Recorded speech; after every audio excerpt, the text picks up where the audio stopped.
आवाज दबा तो नहीं रहे ना? नहीं नहीं, अरे आपकी आवाज कैसे दबी? आप बोलिए। है ना, क्यों चिंता करते हैं? आपने बजट में बोलने का अवसर दिया, इसके लिए आभार।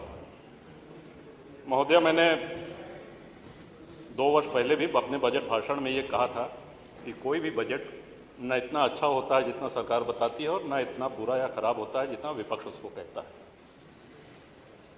ये माननीय मुख्यमंत्री जी द्वारा प्रस्तुत 10वां बजट है और अपने आप में एक कीर्तिमान है।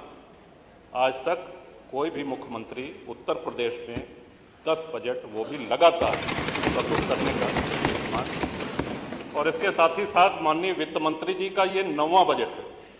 और ये इसलिए मैं कहना चाहता हूं कि आप जितने पुराने वित्त मंत्री होते जाते हैं उतने ही और सक्षम, उतने ही और सबल होते जाते हैं।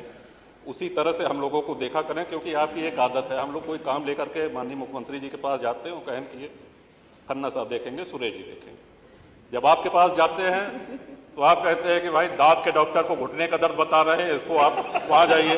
तो अब आप इतने सक्षम हो गए हैं कि आप दांत के दर्द का भी उपचार कर सकते हैं, आप घुटने के दर्द का भी उपचार कर सकते हैं। शरीर में जो जो व्याधियां हैं उनका उपचार करने में आप सक्षम हैं। तो हम लोग आशा करते हैं कि आगे हम लोग इस तरह का जो भी जनहित में कार्य आपको बताएं, सहृदयता पूर्वक, आप कृपा पूर्वक उसको हम लोग के कहे के अनुसार उसको स्वीकृत करें। सही बात है, सबसे बड़ा बजट है, सबसे बड़ी धनराशि आवंटित हुई है हमारे प्रदेश के विकास के लिए। लेकिन ये धनराशि व्यय भी हो, विजन है, नजरिया है, धनराशि बहुत बड़ी आवंटित हो गई है, 9,20,000 करोड़ या जो भी जी।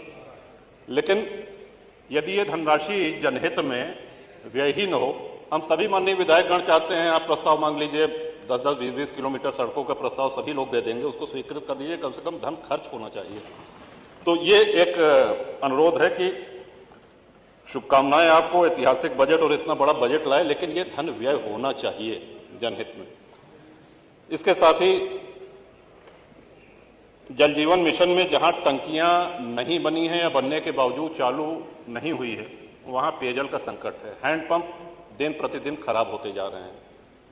हम लोगों के हाथ में अब हैंडपंप है नहीं। क्षेत्र की जनता आती है, हम लोगों से पेयजल की समस्या रखती है, लेकिन हम कुछ कर नहीं सकते। अगर नल वो रिबोर भी होना है तो वो ग्राम प्रधान के जिम्मे दे दिया गया है कि राज्य वित्त आयोग से उसको रिबोर कराएं। प्रधान जी की अपनी समस्या है, वो कहते हैं साहब इस मत से हमको और इतना पैसा देना है कि हमको रिबोर करने के लिए हमारे पास पैसा नहीं है। तो इसमें अनुरोध है, सुझाव है कि जब तक जल जीवन मिशन पूरी तरह चालू ना हो जाए, घर घर नल न लग जाए, तब तक हैंडपंप इंडिया मार्का 2 की योजना आप इसको कृपा पूर्वक चालू रखें।